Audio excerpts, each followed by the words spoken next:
I'm Tarek. I'm a co-convener of WEAll Australia, and I'm here with our other co-conveners today. Just raise your little Zoom hands and give everybody a wave.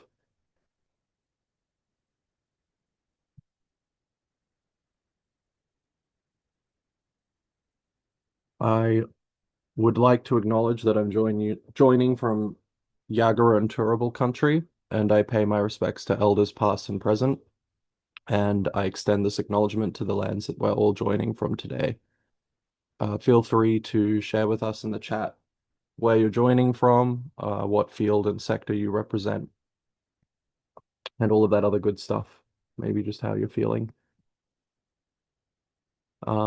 So you're all here with us today because you're interested in creating a well-being economy, specifically in Australia. And this is part of a global movement, WEAll Global. There are WEAll partnerships around the world, and there are WEAll member hubs. So the purpose of these calls is to connect people across the country to each other, cross-share experiences and ideas, and to just generally try to be inspired and proactive about creating a well-being economy, collectively as well as in our local areas and regions. WEAll Australia's vision is an Australia that is fair and ecologically healthy and is served by an economy that supports the well-being of all. All right. So I would now like to introduce our special guest, Professor Yin Paradies, who's the chair in race relations at Deakin University. Yin is a Wakaya man, uh, and he conducts research on topics such as racism, anti-racism, cultural safety, Indigenous knowledges, and decolonization. We'll have some time for the Q&A after his presentation, so if anything comes to mind, just pop it in the chat and we'll get to as much as we can in the half hour of the discussion. So yeah, Yin, feel free to share screen and take away whenever you're ready. Thank you. All right. Yeah, I got a few slides. Shouldn't take too long, 20 minutes or so, and then we can have a chat about it. Here we are. Wait a sec. Yes, you can see that, right? Yeah. All right. So lots of time for questions and discussions afterwards. Don't really mind during, but I can't really see anyone putting their hands up. Feel free to just chip in or write some stuff in the chat as we go along. So primal wellbeing economy. Let's have a chat about that. First of all, modern economics is a line. A lot of stuff in modernity is linear and box-like, if you want to go two-dimensional sometimes.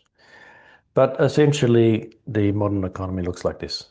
You get resources, you produce stuff, you distribute stuff, you consume stuff, and you waste stuff. And there's some money involved in all of that as well, which is a pretty important part of modern economics, but only in the last 400 years or so. This other stuff has been going on for much longer than that, some thousands of years. The money stuff has grown in importance as we've gone along. But anyway, it's an infinite growth model, of course. This line goes on infinitely on a finite planet. And as we know, that's not really going to work out too well. Here's another way to look at the modern economy. So we've got the factors of production, we've got colonization, land or country, and what we can extract from that, resources, rent of real estate, which is basically land with stuff on top. Slavery, modern slavery, ancient slavery, wage slavery, all that stuff, labor. So you need land and you need labor. Capital is really great too because it gives you interest, and interest is an infinitely accumulating compounded wonder of capitalism, which produces, of course, inequality and exploitation through profits and enterprise. So that's basically how the economy works. Then, of course, we have talk of the circular economy, not so much the line, but the circle. And more of that happens these days. You know, recycling is a sort of a thing these days, sometimes a bit marketed rather than real, like the soft plastics. But still, there is definitely stuff going on with recycling. So it becomes circular, continues the sort of line, but it sort of curves around on itself. Still not particularly self-sustaining, but it's something at least. Now, let's talk about a primal economy instead. So what do we need? What does the economy do for us? What are the goals or targets of an economy? So for modern economies, it's gross domestic product, basically. Growth must continue at a certain percentage, 2 to 3% is great. And that's pretty much it. That we talk about things like the health of the economy as if the economy was some sort of living entity. But for actual living entities, we like things like happiness, life, love, participation, and place, fresh air, the opportunity to love and be loved, time and space to express creativity, uh, crafting, and freedom from ambition is another one. Apologies about my dog, can be quite noisy. So this is a quote from Albert Camus, the French philosopher, and I think it captures quite a lot of important stuff. Uh, Hang on a sec. Let me just do something about this dog.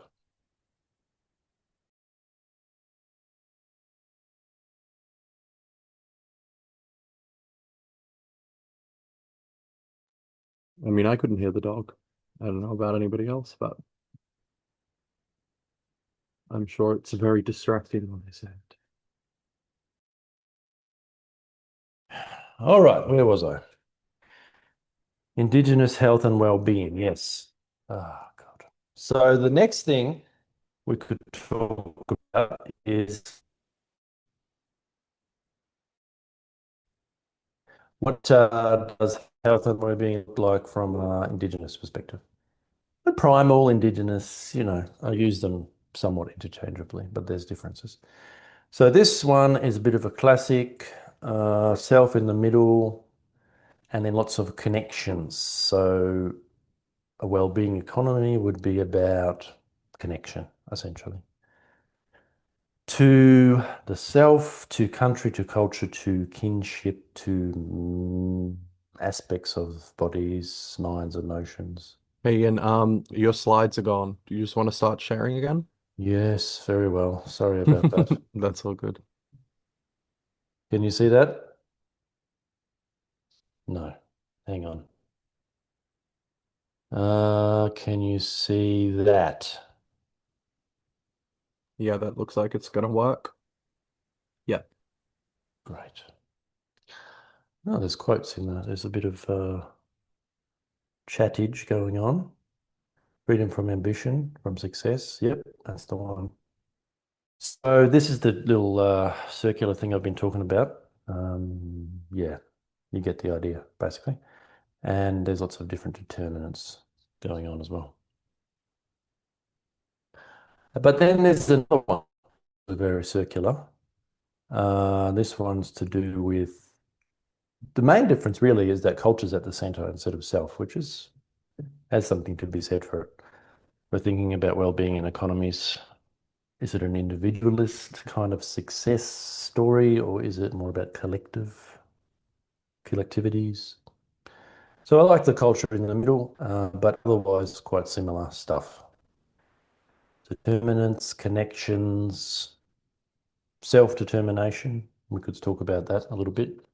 um, relational autonomy. This might come up in the presentation or discussion. It's a similar idea. No ambition in there or success.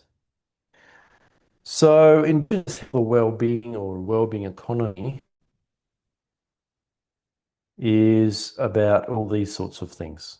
Spirituality, ceremony, ritual, all sorts of shamanic stuff goes on as well. Don't see a lot of that in modern cultures. Nature-based, so country connected, about embodiment, about considering everything as interconnected, so mental health with physical health and so forth. And then lots of other dimensions or determinants that we saw in the previous diagram, social, cultural, spiritual, and so forth. So what is primal well-being?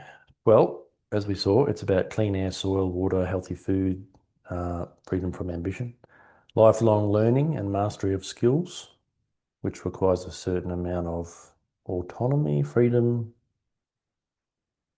spaciousness in life. Having people you love and who love you, we've mentioned. Belonging in a community where you are cherished. That's an important one. Very primal, not so common in modernity. Being able to contribute directly to your own needs is different from the modern economy, which is very much about alienating people from what you could call the means of production in a Marxist framing. But basically stuff, sustenance and stuff is indirect. You don't hunt your own kangaroos, you buy your kangaroos from Coles. Kinship, relationality, contribution, egalitarianism, we'll talk more about that, sacredness, and predictability rather than control. You know, primal peoples are very good at sensing into the rhythms and cycles of nature, and so predictability comes from that, but it's not so much about controlling, imposing a will upon nature. It's more of a curating or shaping and attending to what happens. So, achievements of primal cultures. This is an important one. Why do we care about primal well-being?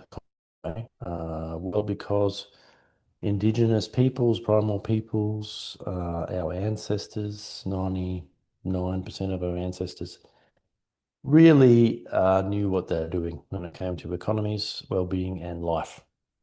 So they had vivid, varied, playful, meaningful, exceptionally healthy, well-nourished, virtue disease-free, long-ish, socially and sexually egalitarian lives.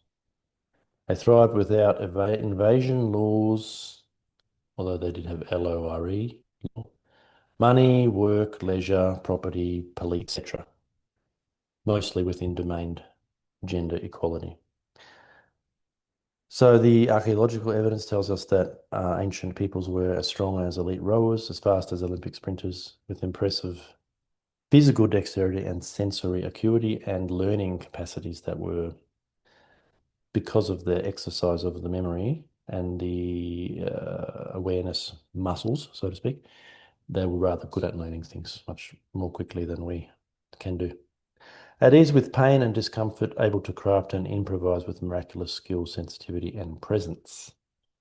So we care about what they did, our ancestors, because they were wiser than us and they knew what they were doing. On the other hand, modern humans, not so much.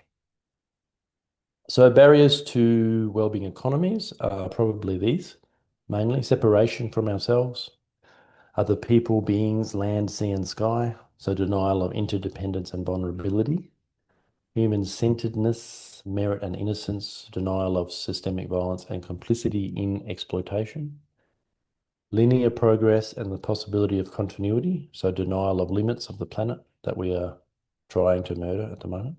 Obviously we'll fail. Certainty, mastery and control, offering simplistic, usually technical solutions like solar panels to complex predicaments, which denies the magnitude of challenges we collectively face. So well-being perspective would be something like this. Nothing is complete perfect or enduring, but all is alive, sentient, profoundly relational, and deeply sacred. We are immersed in manifold realms, which we can learn to perceive, inhabit, commingle, and grow with. And we are invited to outgrow the often unquestioned obligation to obey, conform, judge, and repress, which stunts our ability to express, create, connect, and play. That's the creativity part of the happiness equation. We are called to conscious, embodied, loving, reverent co-liberation with each other and the spontaneous, emergent, complex, self-organizing living cosmos that we are extensions of. So well-being futures, what sort of economy would foster well-being? Well, really a primal economy. So one that doesn't have the aspects of modernity that have developed over the last 10,000 years or so. So we'd need to end debt, private property, institutions and nation states to overcome alienation from ourselves, others, our socio-material conditions and so-called nature. Unlearn reductionism, truth, rightness, power over, ambition, success, perfection, certainty, control, coherence to some degree, mastery, progress, virtue, validation, heroism, fame, merit, entitlement, and some forms of duty and sacrifice. So explore ways of becoming, relating, and perceiving that create a life beyond human exceptionalism, exploitation, intense exploitation, extraction, consumption, growth, and human hubris and arrogance. And so plenty of that around these days. So what would happen if we tapped into the immense joy that comes from forgetting who and what we think we are, and instead sensing the gift of not only being what we imagine ourselves to be? Somebody's vision of a move from an extractive economy to a regenerative economy, from consumerism, colonialism, enclosures of militarization, extraction, through a kind of values filter, a drawing down of money and power. I would say abolishment of money. Power, of course, is always present in societies, but can be distributed better. Change the rules, stop the bad, build the new, head towards caring and sacredness, cooperation, deep democracy, regeneration, ecological and social well-being. So how would that happen? Well, relocalising part of that, I would say. Closing loops in a shared commons, connecting, cooperating, co-liberating. Yeah, sort of the antithesis of institutionalization and nation states, which are basically institutions of institutions. So reject competitive success, stop being a consumptive spectator of your own life, consumer, and live wildly in conscious, frugal, simple, sufficient, joyful pleasure, with a few road bumps along the way as we learn how to be in community. From global patterns to local responses. So seek a grateful, humble, ethical life that tunes in, heals, and creates radical abundance for yourself, others, and all life, where our indicates belonging, not ownership.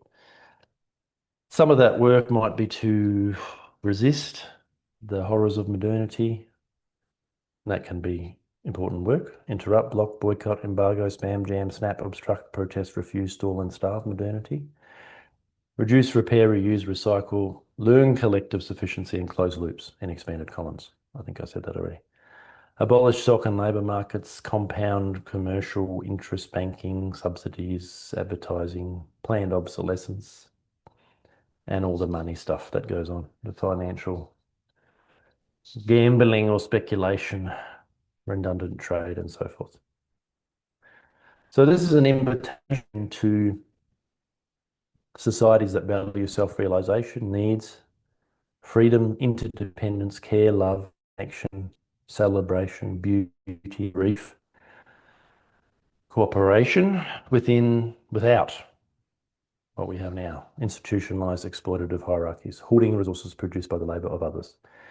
Can we learn to weave tapestries together of empowered local cooperative communities grounded in anarchy as a political ideology, degrowth, wilding, unschooling, permaculture, decolonization, myth, ritual, and ceremony that inspire authentic, creative, thriving, playful, vivid, plural, messy, mystical, vulnerable, sacred, sensuous, joyful, and senseful lives.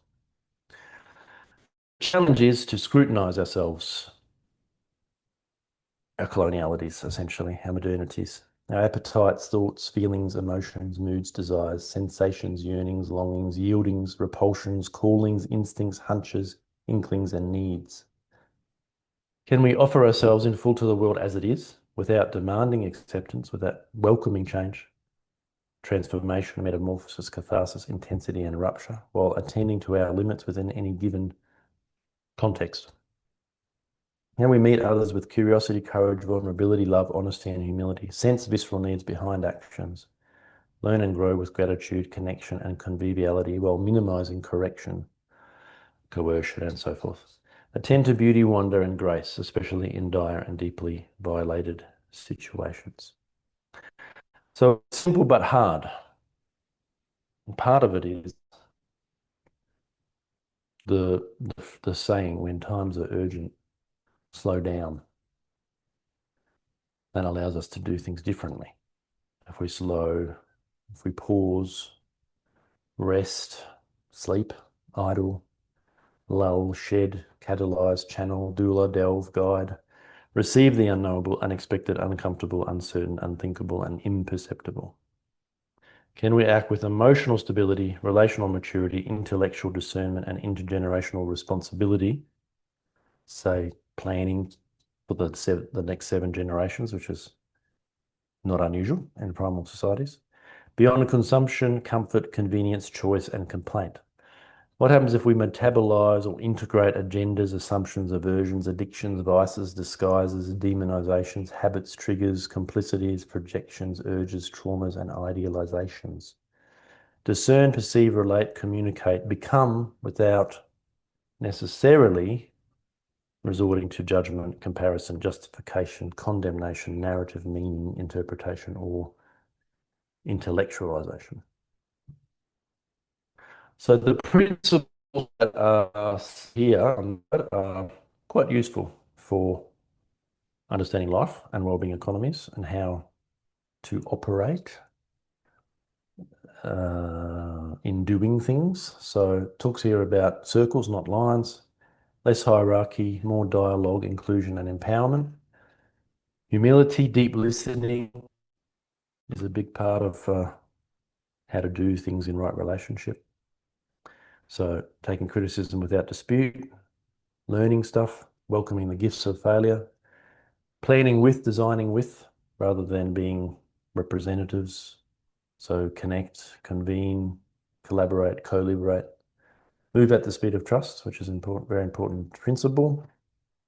A little bit hard to do in practice. Needs a lot of repetition to get it right. Centered lived experience rather than just expertise, and seek people at the margins that are doing things differently from the mainstream, because the mainstream is not working. So I think this is the last slide. A few provocations or prompts. What if we stop trying to solve global problems by scaling up standardized solutions? What would it mean to accept ourselves unconditionally just as we are while staying wide open to growth? How can we invite material conditions and social relations which are conducive to life, beauty, and thriving? How can we live with dignity, love, courage, and truth while opening our hearts to those whose views and actions we profoundly object to? Can we enjoy life's resonances, vibrations, textures, thrummings, roilings, secretions, and emanations as we deepen our vulnerability to suffering in and of the world? And that's it.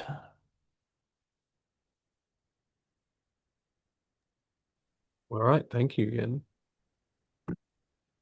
Does anybody have any burning questions or any comments? Just feel free to raise your hand. Yeah, sure, Melissa.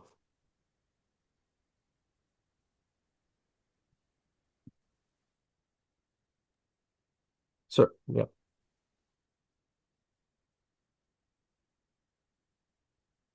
Melissa, did you have a question? Oh, that's all right. I was just clapping. Oh, no, that's all right.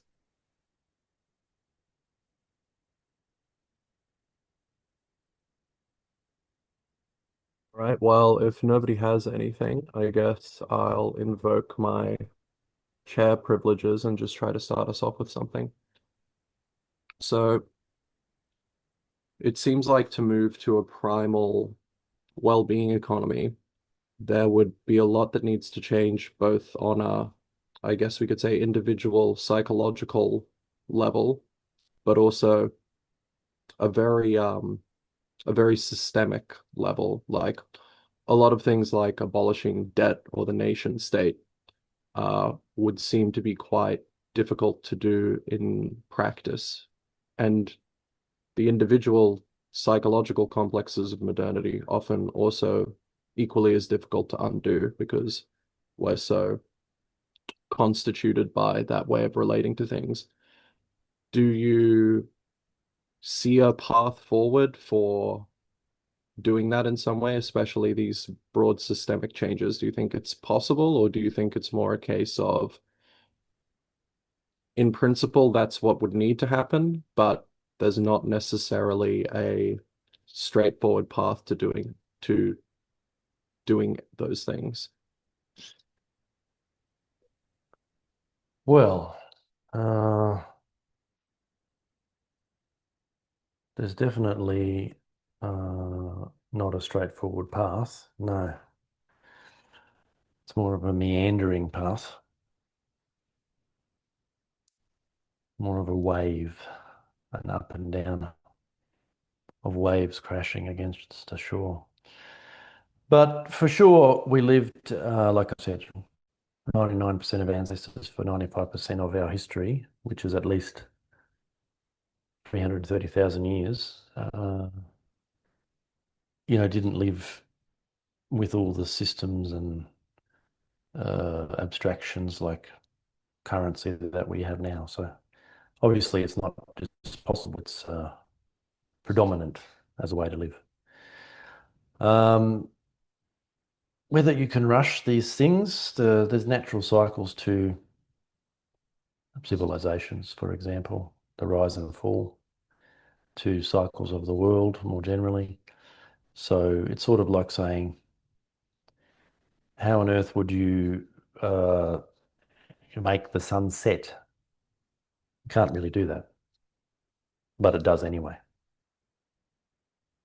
So you don't have to make nation states disappear. They will disappear. It's just a matter of when and how to prepare for such things. Some people like to accelerate these things, and that's fine. But it can be hard. Yeah, a bit like making the sunset faster. Sometimes it's better to just prepare for the sunset by getting out your jumper. Yeah,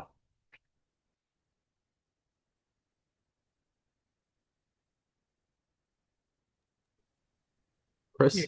it- Chris here. Thanks for that, Yin. I enjoyed that. So I've done a little bit of dabbling in the work with gesturing toward decolonial futures.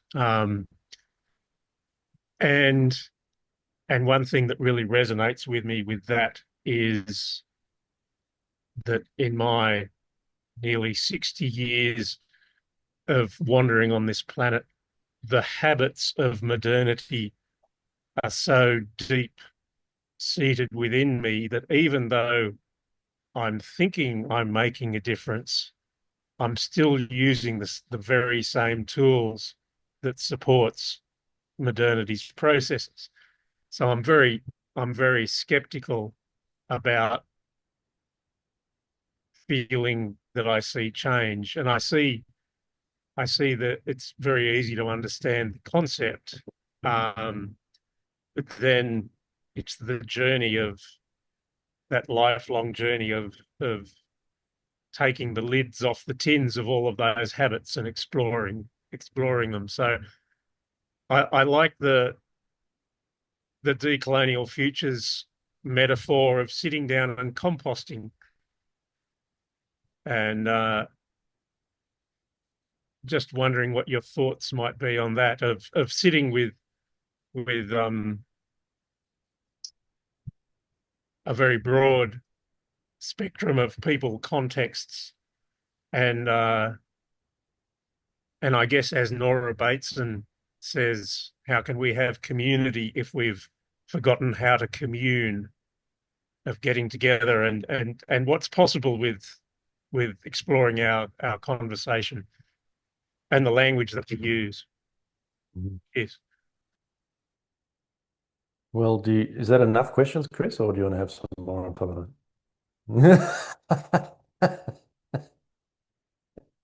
You have to institute a limit to the number of questions in each offering. So, gesturing towards decolonial futures, great resources, very good group of people, well worth exploring and delving into.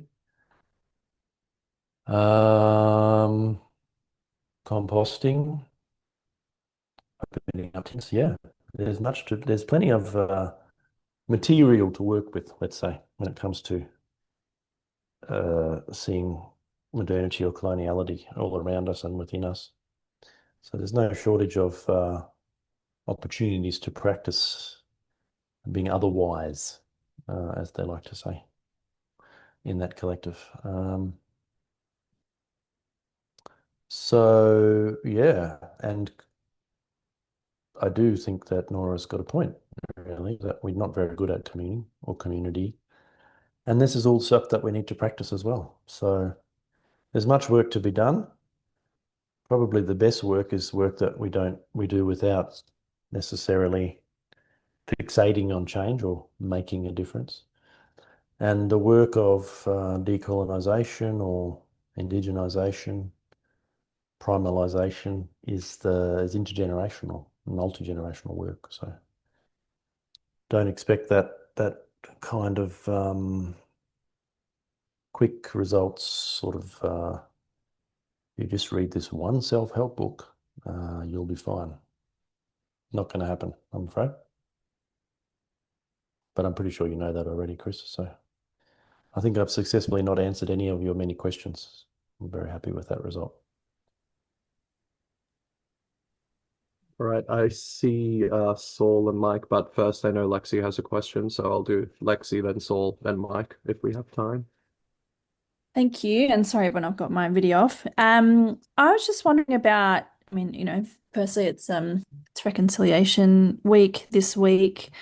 Also got the Europe Justice Commission walk happening in Victoria. And so it's very, front of mind, but it's certainly something that I'm always wondering about in terms of traditional owner leadership, traditional owner group leadership and governance, and their own economic development or economic strategies at that scale, and how is there anywhere in Australia where it's being done well that you see that's centering traditional owner economic approaches and strategies as a way of shifting power and shifting the lens around who should be leading and who should be governing this change. So is anyone aware of where that's happening really well across, anywhere in Australia, and or where do you see those opportunities as using that as one of the ways that we can shift the power and the narrative? I don't think it's being done well anywhere. No. I mean, the only places where things go well is where modernity is not.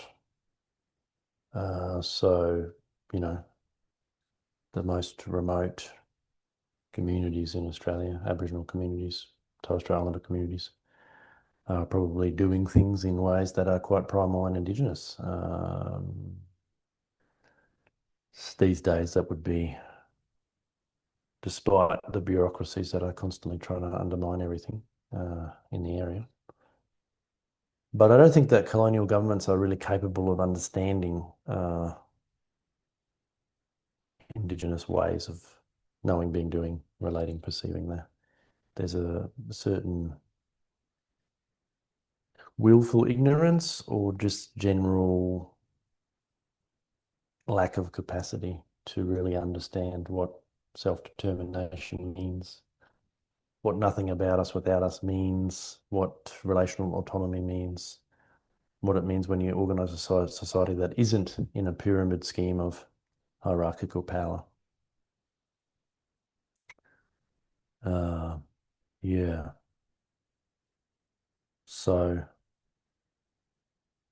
more work to be done on that, but it's not so much work of incorporating Indigenous knowledges into existing systems. It's more work of hospicing existing systems, to use another term from the collective that Chris is familiar with.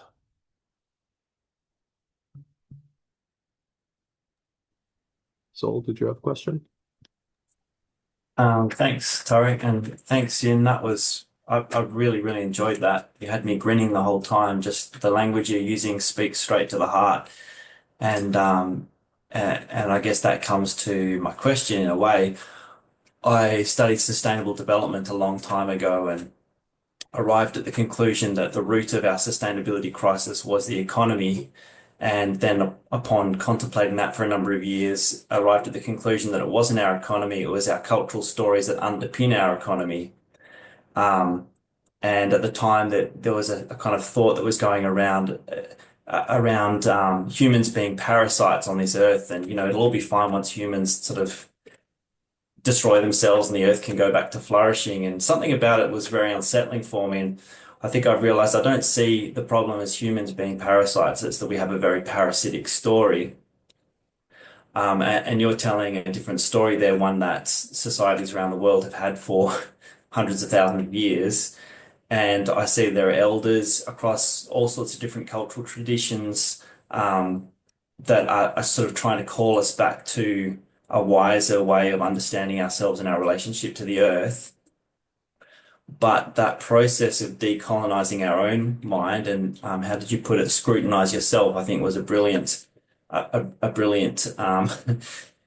suggestion, because it's often when we do scrutinize ourselves that we realize, oh, we're actually enacting certain ways of being that are opposed to the values that we hold.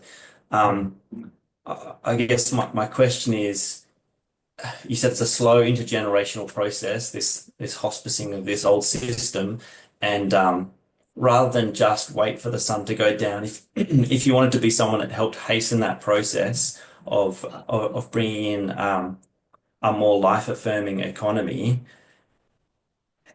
how can one assist in getting the leaders and the people who are actually the people who are keeping the existing system alive and are very invested in that? How do we help them to see and feel more connected to the earth, and help them to see a slightly bigger way, or to challenge their own colonial internalization? How and what role do you see anyone who's on this path playing, and Aboriginal people across Australia playing in that? Yes, thank you, Saul. First of all, my apologies that you had to study sustainable development. That's obviously an oxymoron. It must have been very painful. Secondly, forget about the leaders. They're a lost cause. You're not going to change their mind. They're deeply indoctrinated in the bowels of the beast, marinating in the juices of the gastric juices of modernity. And the mistake that is often made is by all sorts of people, including so-called decolonial scholars, is that there are some people in the world that are more important than others. There aren't. So work with the people you know. Collaboration, co-liberation is about leaning into networks, kinship networks, connectedness. So if you know the Prime Minister, elbow, sure, have a chat. But don't try and reach people far away from you. Don't try and solve problems far away from you, like the genocide in Palestine. You're not in Palestine.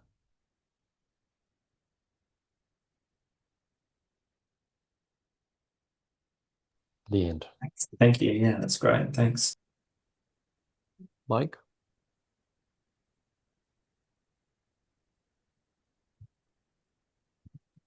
Sorry. G'day, Yin.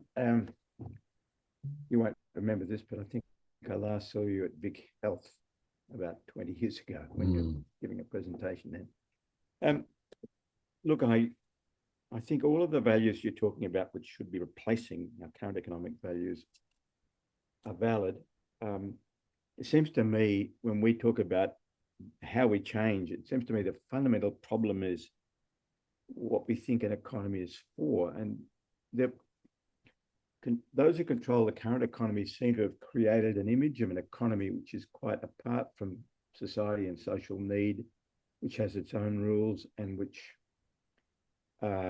proceeds on its way without very much social or human or environmental intervention. And that seems to me to be a fundamental problem, that metaphor, that paradigm of an economy has been so deeply entrenched and accepted.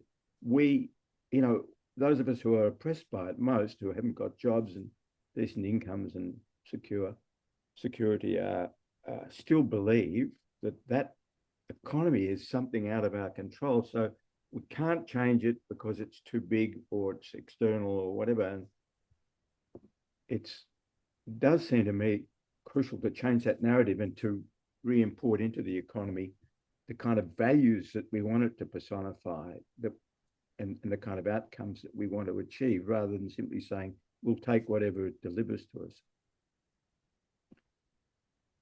Yes.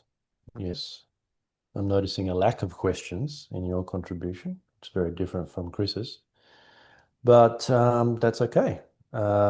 Questions and answers are very colonial anyway. So I would say, yes, there is a bit of a story that goes around from the powers that be, especially. Much more convincing before COVID, I have to say, that it's all out of their hands are tied, the economy is out of their control, blah, blah, blah, there's nothing we can do, etc. But we saw in the COVID era that governments, of course, are totalitarian and fascist, and that's part of colonialism. So they have plenty of power to do whatever the hell they want. They can give trillions of dollars to billionaires or whatever. They can double the Centrelink payments, but then suddenly they can't. So it's all bullshit, and the economy is completely an abstraction that's entirely in human hands. Different, of course, to the nature of country, which is not. But in the end, economy is just a Greek word that means management of the household. And for us as Aboriginal people, our house is country, usually at a bioregional level. So we know how to manage it quite well, thanks very much, sustainably over 60, 70,000 years. There's nothing to do with GDP, nothing to do with collateralized debt obligations or fiscalization or austerity measures or any of that bullshit, or gold reserves. It has to do with the real world, which is country, Mother Nature. That's what provides our so-called resources that keep us happy and healthy and so forth. So people can learn pretty easily about that stuff, really, by just taking economies at the local level. So what does economy look like in a relocalisation fashion? How can we share resources, skills, time, energy in developing shared projects of our own, that are about provisioning ourselves. So that's, obviously you still can be part of the mainstream economy, but more and more people are being part of the unnecessariat, as it's called, are being thrown out of the mainstream economy. So that just provides more opportunities to create our own local support networks and communities of practice. Thanks. All right, we might have time for one more. If Amanda, did you still have a question? Oh, thank you. Mine has lack of questions. Thank you so much. I had my video off because I was eating my lunch, but I was nodding a lot while I was eating my lunch, and I think it really touched my heart. The particularly the model that you talked about with the social determinants in there, with culture at the middle. I work in an organisation that has strong feminist values. And for us, the feminist values are about inclusion and are about thinking about how we behave towards each other, and being what we want to see in the world. And the more that we work on that, it's resonating so much. You're talking about, don't look to change what's happening on the other side of the world. Look to your kin, look to your like-minded people, and change what you're doing in that. And it's an interesting challenge working in an organisation that is funded by a colonial power, but we are working on that. And the more that I do it, the more that I understand, because I don't have a formal learning in feminist thinking. I'm an accountant, but the more that I work in this space, the more that I understand that I need to keep coming back to First Nations ways of thinking, to do what we want to achieve. So thank you for that beautiful discussion around this thinking. And I'm going to take it away and take it back to my team for us to really think hard about it and work on it. So thanks. Yeah, thank you, Amanda, and I hope your lunch was tasty. It was, thank you.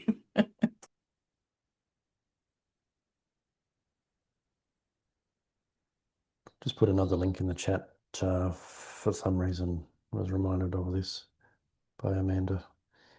Check it out if you're interested. Any more questions or comments or thoughts, retorts, revulsions? Anything's welcome.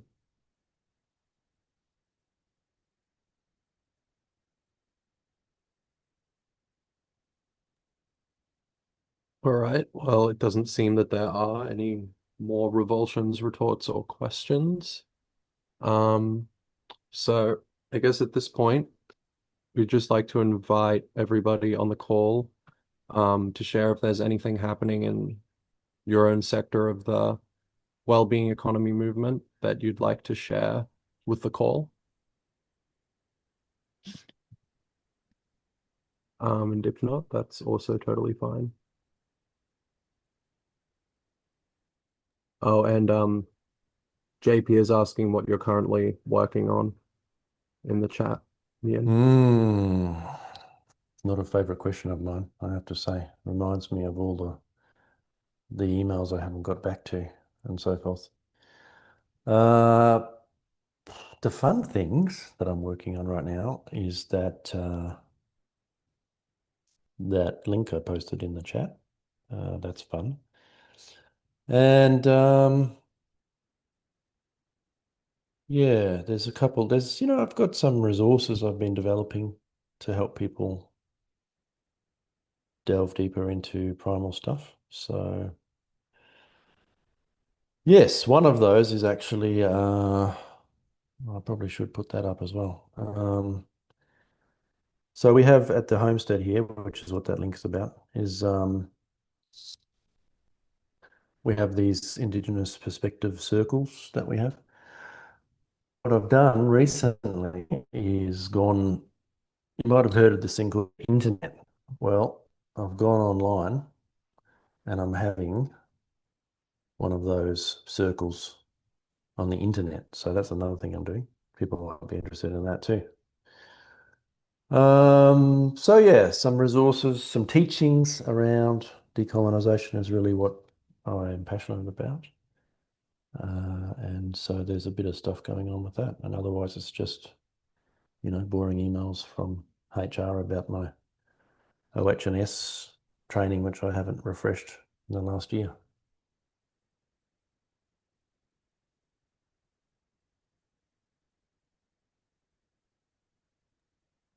Right. Well, thank you, everybody. I think that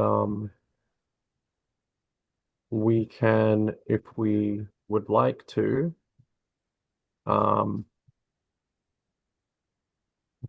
well, I'll just share ways that people can get involved with WEAll. So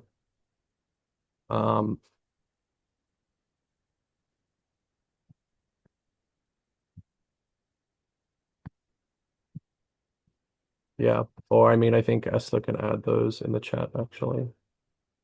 Or maybe I will, because that might be simpler.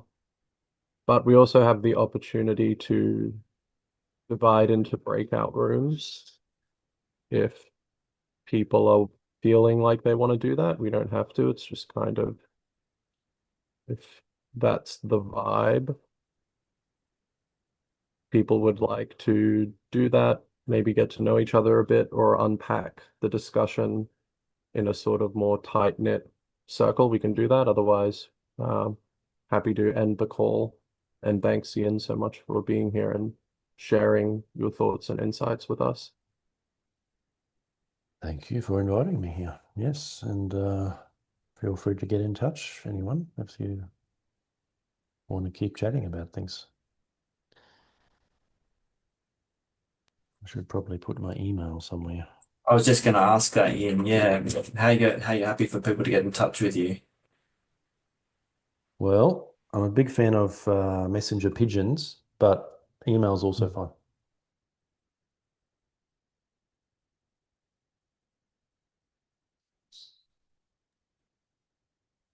All right.